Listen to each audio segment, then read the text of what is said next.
Anurag Chandra, an Indian-American man, has been convicted of triple murder after he intentionally rammed the car of teenagers who had played a doorbell-ringing prank at his home in 2020.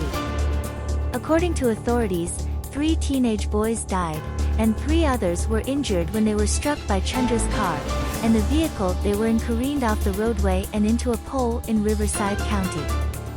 Chandra, who was extremely mad from the prank, testified that he drank 12 beers in the hours before the crash and had been driving 99 miles per hour, 159 kilometers per hour, before the collision.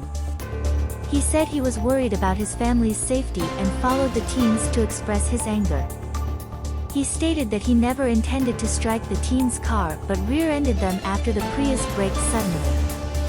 All 3 victims who died in the crash were 16-year-olds. Chandra faces life without the possibility of parole when he's sentenced on July 14.